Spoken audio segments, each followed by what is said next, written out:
The Warriors had a chance to draft Trey Murphy years ago. He winds up on the Pelicans, and now the Warriors are interested in bringing Trey Murphy to the Bay Area. One problem, the Pelicans don't want to listen. But what would it take for New Orleans to pick up that phone and make a deal? You are Locked On Warriors, your daily Golden State Warriors podcast. What are they going to say now? Part of the Locked On Podcast Network, your team every day.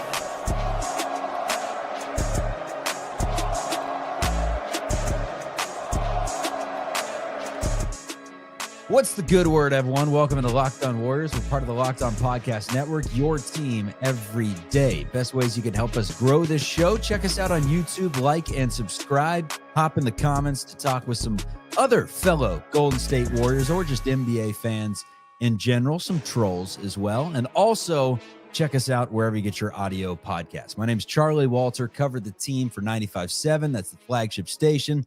Also covered the team on TV for CBS News Bay Area. Today's episode is brought to you by Gametime. Download the Gametime app today, create an account, and use code LOCKEDONNBA for $20 off your first purchase. Itinerary on today's show. The Golden State Warriors want Trey Murphy. I would like a Cadillac. In fact, I'll set my sights a little bit higher. I would like let's go with a Rolls Royce. We'd all like things. Unfortunately, I'm not going to get a Rolls Royce, and the Warriors probably aren't going to get Trey Murphy, but they do have the assets that New Orleans asking for. We'll tell you what that reportedly is and whether they're actually asking for or whether they're just begging for a team to significantly overpay for a player like Trey Murphy, who I think is really good. We're also going to talk about new names connected to the Golden State Warriors, many of them familiar names in a new report, but there is one new name that I have not heard, and it makes me think that the Warriors are really focusing on defense heading into the season, plus the 5 burning questions, the big storylines entering the season. So pop in the comments, say hello, happy Friday or Saturday, whenever you're listening to this podcast.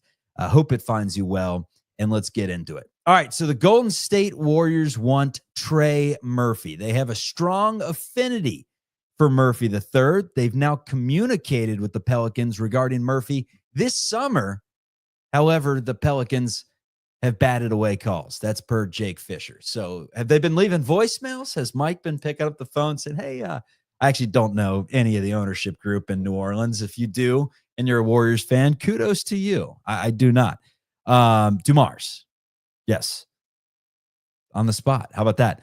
Anyways, you would probably have to overpay like crazy to get Trey Murphy, and I probably would overpay like crazy to get Trey Murphy. Let's talk about who Trey Murphy is. Warriors had a chance to draft him in 21. They did not. Instead, they went with Kuminga and Moody, and now they have an affinity, a strong connection, a bond, a we want you mentality towards Trey Murphy. And why not? I think New Orleans would be silly to give him up. He averages 21-5. He's 6'8", has a lot of nice parts to his game, specifically catch and shoot. That's where it starts. He can hit him from 35 feet away. For a guy his size, he almost looks like, trying to think of who he looks like. He looks like on the Rockets. Why am I forgetting his name? Jabari. Looks like Jabari Smith, kind of.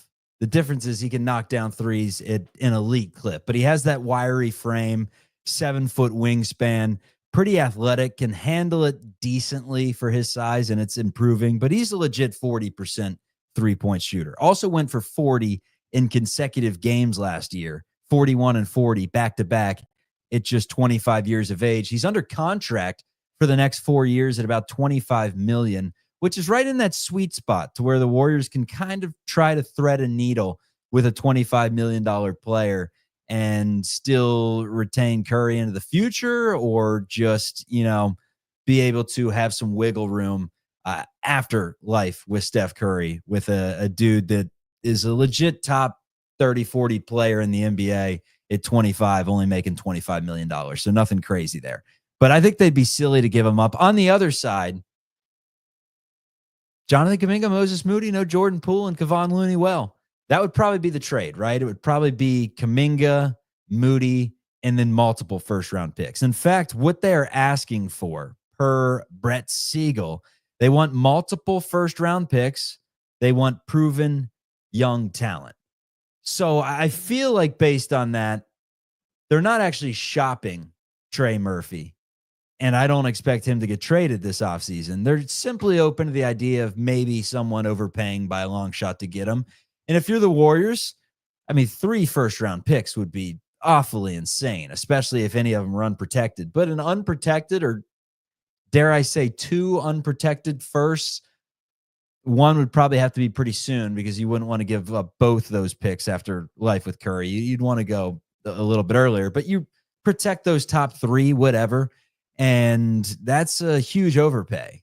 Kuminga, Moody, and 2 first-round picks to get Trey Murphy. But it's a player that fits exactly what the Warriors are trying to do because he moves well off the ball, great cutter, elite three-point shooter, dangerous in transition where he's leaking behind, kind of like Quentin Post, can knock down those threes and can finish around the rim a little bit. Also, a lineup of Trey Murphy, Buddy Hield, Steph Curry, Al Horford. I mean, that's elite shooting.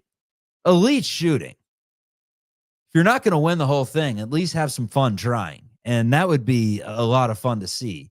And remember, again, I go back to the contract situation. You'd have Murphy long-term into 2029, and he's not an expensive player by any means. So, sure, you're giving up draft picks, but look what else you're giving up. A player in Kuminga that we have no idea what the relationship is going to be like to start the season. So qualifying offer or Trey, it's definitely Trey Murphy. You're giving up Moses Moody, yes, but I'd do it. Question is, would the Pelicans do it? Probably not. One, even though they've shown interest in Kuminga, him and Zion Williamson on the floor together doesn't seem like a likely fit. It also seems like they're committed to Zion. Zion would kind of work well with Trey Murphy's skill set, you would think. So it doesn't necessarily make sense for roster construction to break them up. But at the same time, you get a young flyer on a player like Kuminga. They're probably not that close anyways to where you're getting multiple potentially unprotected lottery draft picks in the process along with Moses Moody. And I guess you're not freeing up some cash if you're signing and trading for Kuminga. But I don't know. I personally don't think they would do it. I'd love for the Warriors to get Trey Murphy this offseason. I think it would round out I guess it would start off an incredible summer, but it would take a huge overpay. And if it legit took 3 first-round draft picks to get the Pelicans to listen, I don't know. Trey Murphy's nice, though. That guy can shoot with the best of them. No doubt about it. So, and I have no idea if the Pelicans still have interest in Kuminga. They did, obviously, early. The ball handling, not a thing of beauty. Doesn't look pretty, but again, the turnover ratio is not that bad, and he's size. Warriors wanted positional size. That is what he is. So, coming up, more names attached to the Golden State Warriors in free agency. Who's a new player that is a nice defender, but doesn't seem like he makes a ton of sense outside of that, which makes me think if it actually happens, then the Warriors have a clear formula going into this season.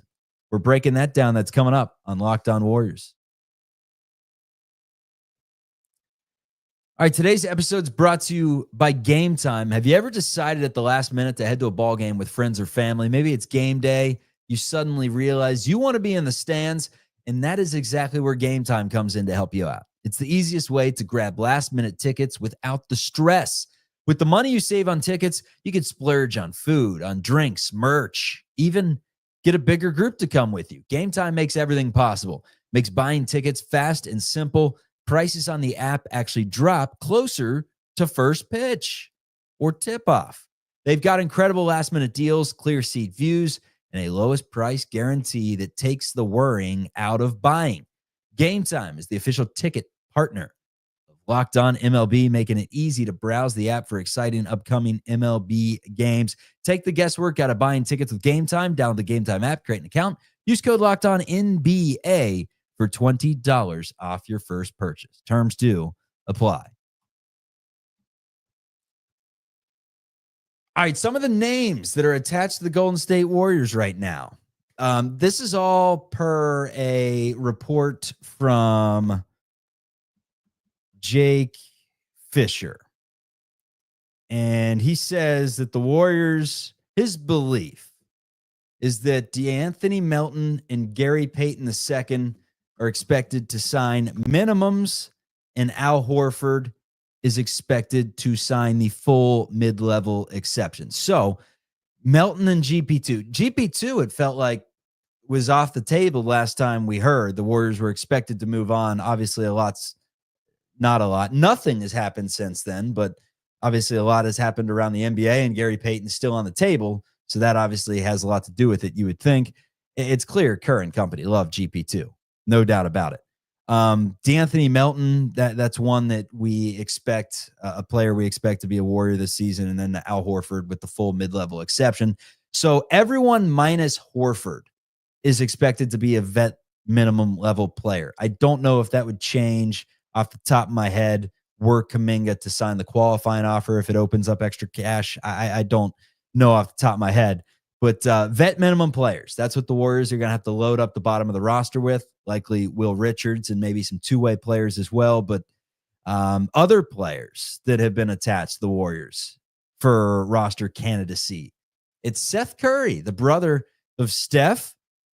Great shooter, getting up there in age, but can still knock down buckets. And I think his numbers last year and his durability and his defense, and there are parts of his game that makes you wonder if his best days are behind him. And, maybe it wouldn't make sense in terms of personnel fit. But one, shooting's always welcomed in the Bay Area. And two, hey, man, Steph and his brother trying to win a title. That's appointment TV. That's what Disney movies are made out of. So storyline, sure, but we're not in the business of storylines. We're in the business of winning. The other players attached to the Warriors, Malcolm Brogdon and Cody Martin. Cody Martin, the twin brother of Caleb, the former Nevada Wolfpack players. Cody is a defensive guy, specifically defensive versatility. Plays bigger. I couldn't believe he was 6'5". I was like, oh, the Warriors going to add some size, and Cody Martin maybe he's 6'7", 6'8". No, he's 6'5", but good at defense and versatility, makes things difficult, takes on tough assignments, good at working his way around screens, pretty good at just deflecting passes, getting into passing lanes, making things tough, pretty good rebounder, hustle guy, not a good shooter really whatsoever. Shot at like 30% last season. Pretty smart player, but not that effective in the NBA. Is someone that is scoring wise, at least, is someone that played, 20, 25 minutes per game with Charlotte. Last year, it was down to just 14 minutes per game with the Phoenix Suns, but he is a team first defensive, bring your lunch pail. What's the assignment that's going to be most difficult? I'll put on my hard hat and go to work. He's one of those types of guys. Gritty, not pretty. So if the Warriors were to go after Martin and they signed him to the team and this report was true, it tells you exactly what Steve Kerr's thinking, and it's what Rick Carlisle told him like a decade ago.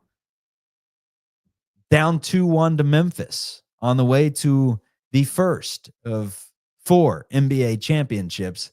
And Rick Carlisle told Steve Kerr after Kerr was talking about offense in a press conference, saying we're only scoring 92 or 89 points, whatever it was. We need to work on our offense. And Carlisle said, just buckle down on defense. And what do you know? The Warriors held the Grizzlies to like 79 after that. And the defensive identity, if it hadn't already been born, it was born. And that is something that feels like the Warriors are trying to do entering the season. Bringing in Jimmy really helped on that side of the ball. And if you bring in someone like Cody Martin, that's what you expect them to do. Now, do I watch enough Cody Martin to really break down how effective of a defender he is? No, he's not Herb Jones. He's not really, I was going to say DeAnthony Melton. I don't even know. All I know is he's a plus defender, and that's what he does. So if the Warriors were to bring him in, the mindset they're taking there. One final spot, let's say hypothetically, Seth Curry, Malcolm Brogdon, or Cody Martin? Who you going with, chat? Who you going with, comments? Curry, Brogdon, Cody Martin on a vet minimum. Me, I think it's a no-brainer. I'm going with Malcolm Brogdon. I think out of those three, he has most recently showed us that when healthy, he can still play at a decently high level, even if he's not the most seamless fit, even though I do think he'd be a good fit considering Warriors need a secondary ball handler. I don't think you leave that to, Taron Armstrong. If Pods is not the dude, I think you would bring in Brogdon and just assume that out of those three, he's got the most potential. It's like signing DeAnthony Melton to a minimum as compared to Seth Curry. You could see Melton being a dude. Seth at this point in his career is someone that can mop up some minutes, can hit some shots, but are you giving him 15, 20 minutes on a serious championship contending team? Probably not. I don't think so, but who knows? 5 burning questions that have been on my mind this entire offseason and have not changed because nothing has changed in Warriors land and Dub Nation. Those 5 burning questions, what are they? What's the most important that is answered? That's coming up. All right, everyone, let me tell you about DOER.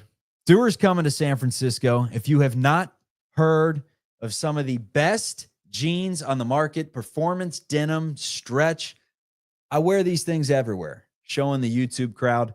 A very versatile pant. They have all sorts of clothing. And the nicest thing about it, there are a lot of things. The versatility, I would say, is one of the great things. The fact that they look good, are comfy, and you can wear them to 5 different places in the same day. 5 times the stretch of traditional denim. 5 times. Also, antibacterial means they stay fresh longer, so you can wear more and wash less. And they have CoolMax technology, which regulates your temperature. It's huge.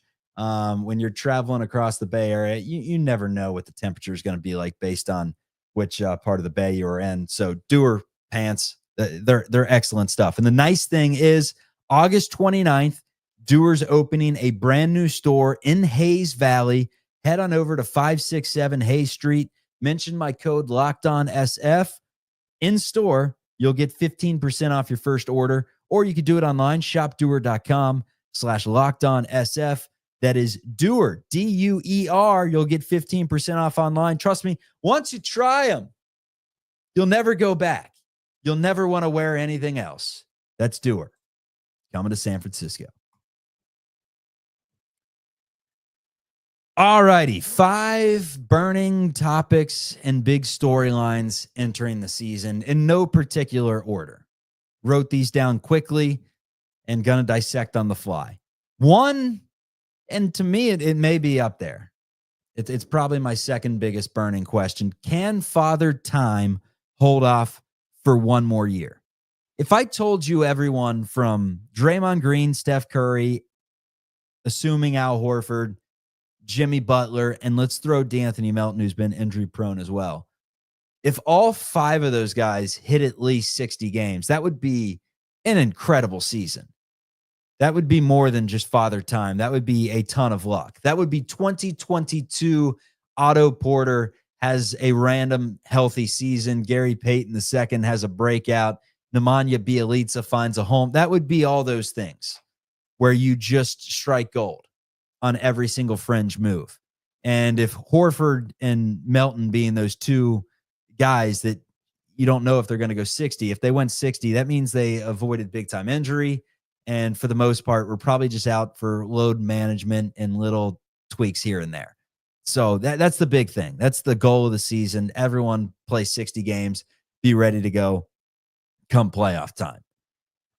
Who will be the first player to drop off significantly is my question. Will it be Steph? Will it be Jimmy? Or will it be Draymond?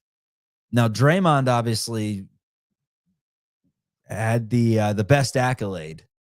I guess not the best. I mean, second team all NBA over first team all defense, but Draymond third in all defensive voting. And it's close to as high up there as he's ever been. He's won it once, but it's up there. And it still shows that he could play at a high level. I mean, he was a menace in some of their big wins last season.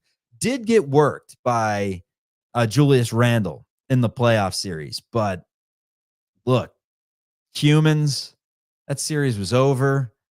They could smell the sunshine. Like, I don't know. I do think there was a little element of that. We're screwed and maybe didn't bring the right mentality.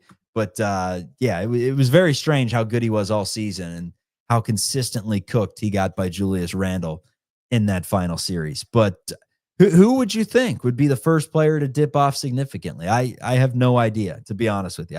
I would probably guess Draymond, but we will see. And that's a big key to this year, obviously, is that if you get the same versions of Jimmy, Steph, and Draymond that you got for the majority of the second half of the season, and they're equally or more healthy and healthier at the right times than last season, that's a hell of a, you're in a good spot. Question is, when does Father Time place his hand on one of their shoulders and say, I'm taking a little bit of your talent. I'm taking a little bit of your burst, taking a little bit of your hops. Welcome to 40. Although I will say the people that I do like the high rocks training with, I don't know if any of you guys have done that stuff. It's like, I don't even know if it's like CrossFit, but it's the assault bikes and the rowing and the just burpees, insane, the good training stuff. And the dudes that I do it with are in their mid 40s, and those guys are assassins. They kick everyone's asses. So clearly, if you take care of your body, age is just a number to some degree. But at the same time, hundreds of years of basketball proof tell you that usually when you get older, your game dips quite a bit. The other thing, how much better will the team look with a full camp to prepare with Jimmy Butler? You would have to think that he learned quite a bit through the course of the offseason, and due to just a frantic schedule and not a ton of rest. I mean, the big rest that they got was the All-Star break, and that was 4 games into Jimmy Butler's tenure or whatever. So having a full offseason to connect with some of these guys and get on the same page and just further establish relationships. I'm excited to see the Buddy Hield Jimmy Butler dynamic entering the season. We had, 2 comedians entering press conferences by the end of the season. They worked great together. It was a lot of fun to see. So how much better will the team look with a full camp to prepare with Jimmy Butler? How much better will he look individually, or will he look better? That's another storyline that I'm looking into. 3, and probably the biggest storyline, is the Kuminga relationship. What does it look like? We're going to be monitoring that.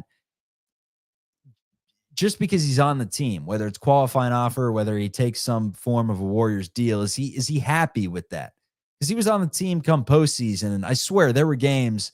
I guess he was on the bike, but I did not see him on the bench. And when you did see him, every once in a while during the Rockets series, he was just kind of there. He was never engaged, it seemed like. And obviously, your best chance of winning is when one of your more talented players is engaged. So what does that relationship look like? Can you save the thing? Maybe he is traded for Trey Murphy. I don't know. But that's obviously a burning question that no one has an answer to right now. I doubt even any members of the front office do, and I sure as hell know that no reporters have an answer to that one. How much better can the young players get over an offseason? I'm talking post. I'm talking pods. I'm talking – let's not forget, Guy Santos was a drafted player. He's still young. I'm just talking better. I'm not talking making a jump to being an all-star. Moses Moody, can he be better? Can all these guys be better? Because if they all get a little bit better and the older players don't play older, they just pick up where they left off last season, then the Warriors, hypothetically, on paper, will be better. So how much better can the young players get over an offseason? And then last burning question would be Steve Kerr, the vibes this season. What's it like for Kerr? Because he's on the last year of a contract. Will he get another extension? Will he hang things up? There may be a predetermined decision regardless of what happens this season, but I would think that they're in a position right now where they are in wait and see mode. And let's just play it out 1 month at a time. We'll talk about that when it becomes important to talk about. But if things go awry and it's just not a good season and maybe a crazy trade happens, whatever it may be, you got to pay attention to the vibes surrounding, their head coach and whether he's having a good time out there coaching or not. Although last we've heard he would, they would kind of have to tell him, hey, you gotta call it quits. Because it seems like he really, really likes what he's doing. Even when last year there were some games right around when Steph Curry said the team was mid, where he just looked like he was having no fun whatsoever. But the Steve Kerr vibes last year of his contract, how's it going to be? Again, I'd overpay like crazy to get Trey Murphy. How would that look? A couple draft picks. Why not? The guy's good. At the end of the day, when you have a known commodity on a decent contract, make the call. See if New Orleans will bite. Charlie Walter here. This is Locked On Warriors. Enjoy your weekend or your week, whenever, wherever you're listening to this audio or video podcast. Thank you for joining the program. Hit that thumbs up, hit that like, hit that subscribe, and we will talk to you soon. Peace, everyone.